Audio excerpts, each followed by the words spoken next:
My name is Daniel Carter, and the worst part is not that I gave up my career for my wife.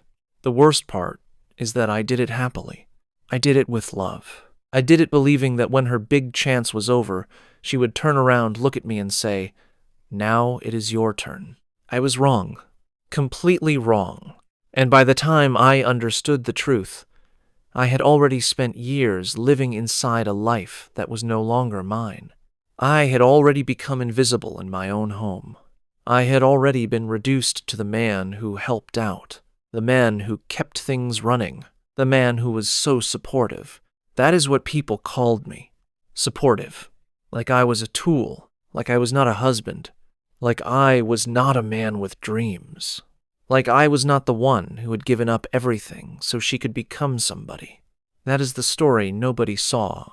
This is the story of how I walked out without shouting, without begging, and without breaking. I left quietly, and I built a new life under her nose. But before I tell you how I did that, you need to understand how it all began. I met Emily when I was 28. She had this way of walking into a room like she already belonged there. Not loud, not fake, just calm, strong, certain. I was not like that. I was more the guy who stayed in the background. I worked hard, kept my head down, and believed that if I kept doing the right thing long enough, life would notice me. Emily noticed me first. We met at a charity event in Chicago, both of us helping set up chairs before the guests arrived. I remember she was holding a stack of programs, and one of them slipped from her hand. I picked it up for her. She smiled and said, "Thanks." That was it. One word. But there was warmth in it. Not the kind of smile women give when they are being polite. The kind that makes you feel seen. We talked while we worked. She was smart, focused, and full of energy. She had big plans. At the time, she was an associate at a small but fast-growing consulting firm, and she had just been told she might be considered for a major leadership role if she kept performing well. She talked about it with fire in her eyes. I liked that. I liked how she knew what she wanted. I was working in operations for a logistics company, and I had my own goals too, but I was not as bold about them.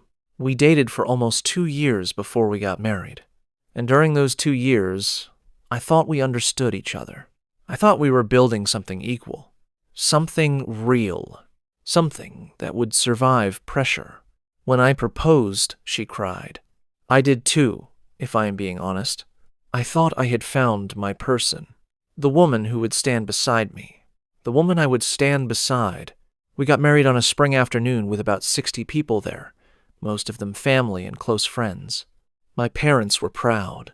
Her parents loved the fact that I was stable, respectful, and good husband material, which is what her mother whispered to her after the ceremony. I laughed at that. I thought it was sweet. I had no idea how deep that word would later cut. Good husband material. As if marriage was a job interview. As if my whole worth was in how well I could support someone else. Still, on that day, I was happy. We moved into a small apartment near downtown. Nothing fancy. 2 bedrooms. A tiny kitchen. Old hardwood floors. A balcony that looked out over a parking lot. But it was ours. We were both working full-time, and money was not easy, but we were proud. We made Friday night our thing. Pizza. Cheap wine. A movie we barely paid attention to because we were always talking over it. Dreams. Travel. Family. Kids someday. That kind of thing. Then, about 3 years into the marriage, Emily got her opportunity. And everything changed. It started with one phone call. I was in the kitchen fixing coffee when I heard her scream from the bedroom. Not in fear, in shock, in joy. I ran in and saw her sitting on the edge of the bed, phone in hand, eyes wide. She looked at me and said, "Daniel, I got it." She had been offered a once-in-a-lifetime chance to join a national leadership track with a major consulting firm in New York.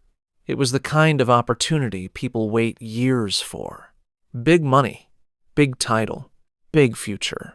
It would mean long hours, pressure, travel, and total commitment. And it would mean we would have to make a huge decision. The first thing I said was, "That is amazing," and I meant it. I pulled her into a hug and spun her around the room. She laughed, crying at the same time. We celebrated that night like our whole future had just opened up. At first, it seemed simple. We talked about moving, about me finding something new, too, about how exciting it would be to build a life in a bigger city. But then reality came in. The job was in New York. My work was in Chicago. Her start date was in 6 weeks. I believed her. God help me, I believed her. So I made the choice. I turned down a promotion. I left my department. I accepted a remote coordinator role that paid less but gave us flexibility. Then, when she moved to New York, I stayed behind for almost a year because her new role required constant travel, and there was no immediate place for both of us there. I handled everything: the lease, the bills, the packing, the phone calls, the storage unit, the errands, the move, the loneliness. And later, when I finally joined her in New York, I was no longer the man I had been before. I was the man who had learned how to disappear into responsibility. At first, I thought the sacrifice was temporary. That was the word I kept repeating to myself. Temporary. One chapter, then my turn. That is how I survived the early months. Emily was exhausted all the time, chasing meetings, presentations, and late-night dinners with clients. I kept the apartment in order. I cooked. I did laundry. I paid bills. I handled repairs. I remembered birthdays. I sent gifts to her parents. I bought groceries. I picked up dry cleaning. I made sure there was always coffee in the morning and dinner ready at night. When she got home, she would kick off her shoes and say, "Thank God you handled all this." And I would smile, because I wanted to feel useful, because I was proud of her, because I believed it was love. Then she started using certain words, little words, the kind that do not sound cruel at first, but grow sharp over time. "You are so good at this support stuff. Honestly, you keep the house running better than I ever could. You are like the backbone of this whole operation." That one used to sound nice. Backbone. Until I realized she never mentioned my own future. Never asked what I wanted next. Never asked when I planned to restart the career I had paused for her. Whenever I brought it up, she would say, "Soon," or "Not right now, babe," or "Can we talk about this after the quarter ends?" Then, after the quarter ended, it was another quarter, then another. Then a full year had passed, then 2, then 3. And every time I brought it up, I felt smaller. Not because she yelled. She did not. Not because she was openly cruel. She was not. That would have been easier. She was worse than cruel. She was casual. She was comfortable with my disappearance. She had accepted it as normal, as if the part of me that wanted a future had been folded up and put in a closet somewhere. I tried to tell myself she was just under pressure, that her work was intense, that maybe she would return the favor when the time was right. But the truth kept tapping me on the shoulder. Emily had stopped seeing me as a partner. Somewhere along the way, I had become a system, a service, a man who made her life easier, a man who allowed her to keep winning. And once she got used to that, she never wanted to give it back. The first time I realized something was really wrong was at one of her company dinners. It was a large event at a hotel in Manhattan. Black suits, champagne glace, people laughing too loudly to hide the competition underneath. Emily introduced me to a group of her coworkers. One of them, a man named Victor, shook my hand and asked, "So, what do you do?" Before I could answer, Emily said with a smile, "Daniel takes care of a lot of things." That was her answer. Not husband, not partner, not manager, not consultant, not anything with a name. Just takes care of a lot of things." The men laughed politely. I smiled, too, because what else do you do when your own wife introduces you like a household appliance? Later, when we got home, I asked her why she said it like that. She looked confused. Like what? Like I do chores for a living. She rolled her eyes a little and said, "Daniel, you know I did not mean it that way. Don't make it weird. Don't make it weird." That phrase. I heard it more and more in the years that followed. Don't make it weird that I forgot your birthday dinner because I had a work call.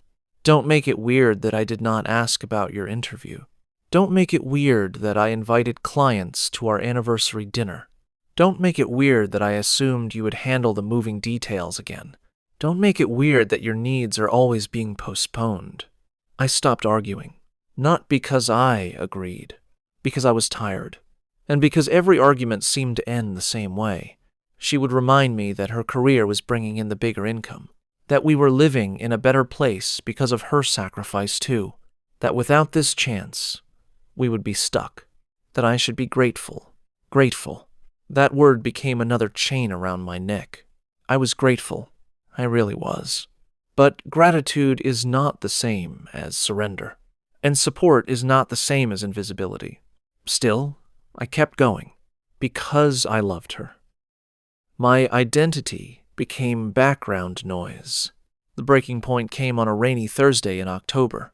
I remember the date because it was the same week my father had called to ask when we were coming home for Thanksgiving. I had been in the kitchen, checking a spreadsheet for our expenses, when Emily came in holding her phone. She looked annoyed, which was normal. She had become a person who always seemed slightly irritated by life. Not angry, just too busy to care about anything that did not serve her. She sat down and said, "I got an offer." I smiled immediately. For a second, I thought it might be my turn at last. Maybe a transfer. Maybe a position that would let us move again, but this time for me. Maybe she was about to say something beautiful. Instead, she said, "The board is considering me for regional director. It would mean another 2 or 3 years of total focus." I nodded. Then I waited. She kept talking. "And honestly, Daniel, it is probably best if we keep things the way they are for now. You have gotten good at keeping everything stable here." I looked at her, really looked at her. She had no idea what she had just said. Best if we keep things the way they are, like my life was furniture, like my dreams were background decor, like my existence had become a permanent arrangement to make her rise easier. I asked her, "Do you remember what we agreed on?" She frowned. "What are you talking about?" "We agreed that I would step back for a few years while you built your career. That after that, you would do the same for me." She let out a short laugh. Not because it was funny, because she thought I was being dramatic. "Daniel," she said, "be serious. You're not exactly in a position to make demands right now." Those words hit harder than I expected. Not in a position to make demands. My own wife said that to me. I felt my jaw tighten. She kept going. "I mean, let's be practical. My career is at a critical point. Yours is kind of flexible. You do a lot of the home stuff well. Why would we disrupt that now? Why would we disrupt that now?" That was the moment I understood. She had never seen my sacrifice as a temporary gift. She had seen it as a permanent assignment. Not husband, not equal, support staff, a role, a function, a convenience. I did not yell. I did not slam my hand on the table. I did not give her the satisfaction of seeing me collapse. I just stood there, quiet, while something cold and clear settled inside me. Emily thought she was talking to a man who would swallow it again, a man who had already learned to stay small, a man who would sigh, nod, and keep helping. But something in me changed that night, not loudly, not dramatically, just enough. Enough to make me stop, enough to make me watch, enough to make me start preparing. That was the beginning of the secret life, the one she never noticed. Or maybe she noticed small things and chose not to care. At first, I started by getting my old documents together. Resume. Certificates. recommendation letters from years ago, work samples, contacts from my past life, people I had not spoken to in a long time. Then I started studying at night. Courses in operations strategy, project management, digital systems, business analysis. I did not tell her. I could not. Not because I was afraid she would forbid it, because I knew she would laugh. She would say, "That is cute." That is what people say when they no longer respect your ambition. So I learned in silence. After she fell asleep, I stayed up. When she was out at events, I applied to programs. When she traveled for work, I built a network she never saw. I joined online groups for professionals re-entering the workforce after a pause. I reached out to an old mentor named Howard, who had once told me I had a sharp mind and should not waste it in the wrong environment.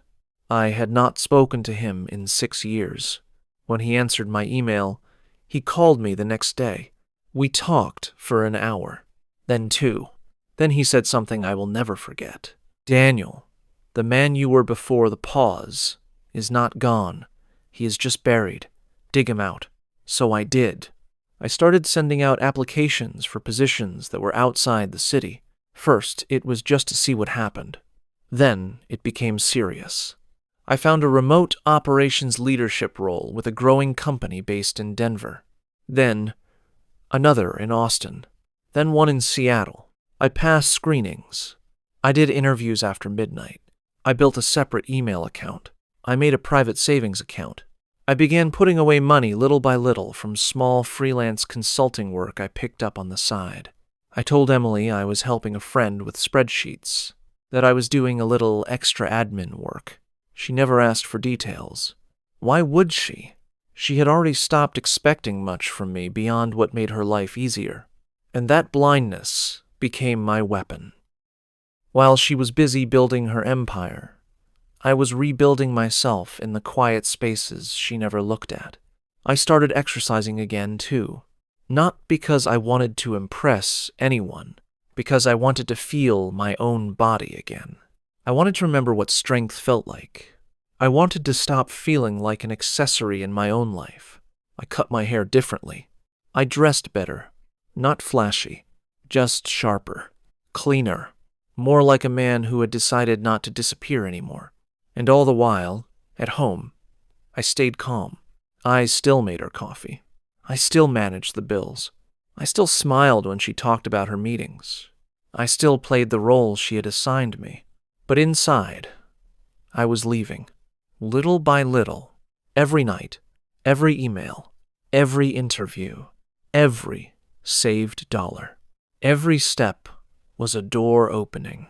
One evening, about 8 months into that secret rebuild, Emily came home later than usual. She looked excited, which was rare. She poured herself a drink and said, "The firm wants to send me to London for 6 months." I looked up from the table. "London?" "Yes. It could be huge for my track." I waited. She said nothing else. So I asked carefully, "What does that mean for us?" She shrugged. "It means we adjust." Adjust. Again, I was meant to adjust. "Would you expect me to go with you?" I asked. She gave me a look like the answer was obvious. "Daniel, you know I need a stable home base for things like this. Someone has to keep the life running." There it was again. Someone has to keep the life running. As if I were a maintenance plan. As if I were not standing right there. I nodded slowly. And for the first time in years, I did not fight. I smiled. "Okay," I said. She relaxed. Because she thought she had won. Because she thought I had accepted my place again. But all I felt was certainty. This was no longer a marriage built on 2 people. It was a structure built on my silence. And silence, when it grows long enough, can become a kind of blade. A week later, I got the call. The Denver company wanted me. A real offer. A strong salary. Health. Benefits. A leadership title. The kind of role I used to dream about before I learned to make myself smaller. I sat in my car in a grocery store parking lot and stared at the phone for a long time. I remember my hands shaking, not from fear, from release. I had not realized how much I had been holding in. The timing was almost poetic. Emily was preparing for London. I was preparing to disappear. Not into nothing, into myself. I accepted the offer, quietly, without telling her. Then I began the hardest part. I had to plan my exit like a person planning freedom from a locked room. I rented a small apartment in Denver under my own name. Nothing big. 1 bedroom. Simple furniture. A desk. A window that looked out at the mountains. It did not matter that it was plain. It was mine. I transferred the money I had saved. I organized my documents. I packed some clothes into boxes and took them to a storage unit first so Emily would not notice all at once. I laughed when she talked. I cooked her favorite meal on her birthday. I even bought her a watch she had been eyeing for months. She cried and kissed me and said, "You really are the best thing in my life." I almost told her then. Almost. But I did not, because I had stopped needing her to understand me. That was the real change. Not anger. Not revenge. Disconnection. Peace. The day I knew I was truly ready was a Sunday morning in early spring. Emily was on the balcony on a conference call, speaking in the polished, confident voice she used for people she wanted to impress. I was inside by the sink, looking at the reflection in the window, and I saw a man I had almost forgotten. Tired, yes, but still there. Still standing. Still mean. At that moment I understood something important. I had not lost myself forever. I had only been lending myself out, and now the loan was over. The last month before I left, I became almost invisible by choice. I answered her messages politely. I kept the house running. I moved through the apartment like a ghost, with a clean schedule. She was too busy planning London to notice how calm I had become. If she had looked closely, maybe she would have seen it. The longer I stayed peaceful, the more she assumed I was settled. She even said one night, "I'm glad you finally accepted how things are." I remember that sentence very clearly, because I looked right at her and thought, "You have no idea. No idea at all." The evening before I left, I stood in the bedroom and folded the last of my shirts into a suitcase. Emily was downstairs on a work dinner. I had already made sure the apartment was clean. I had already taken what mattered. My documents, my books, my laptop, my dignity. I looked around the room and felt nothing dramatic. No explosion. No hatred. Just a quiet ending. That is the thing about some exits. They do not feel like a storm. They feel like a door finally opening after years of being shut. I left a letter on the kitchen table. Not angry. Not dramatic. Just honest. It said, "Emily, I loved you enough to pause my life for you. I loved you enough to build a home while you built your career. I loved you enough to wait for a promise I believed we made together. But I am no longer willing to live as support staff in my own marriage. I am not leaving because I hate you. I am leaving because I finally understand that I stopped being seen a long time ago. I gave you my years. Now I am giving myself back to myself. Daniel." That was all. No shouting. No begging. No fight. Just truth. Then I left the key on the table, closed the door, and walked out. My first night in Denver was silent. The apartment was empty except for a mattress, 1 chair, and a box of dishes. I ordered cheap takeout and ate it standing at the counter. Then I sat on the floor and cried, not because I regretted leaving, because I could finally feel everything I had buried. All the grief, all the humiliation, all the years I had spent shrinking myself to fit a role someone else designed. I cried for the man I had been before the pause. I cried for the years I would never get back. I cried because I had been so loyal that I had almost betrayed myself. But after that, something else came. Relief. A deep, steady relief. The kind that does not shout. The kind that settles. The kind that lets you breathe without asking permission. The next morning, I woke up early. I made coffee. I opened my laptop, and I started work. Not housework, not support work. Real work. Work that used my mind. Work that paid me what I was worth. Work that made me feel alive again. I started walking every evening. I joined a gym. I met neighbors. I made a few friends.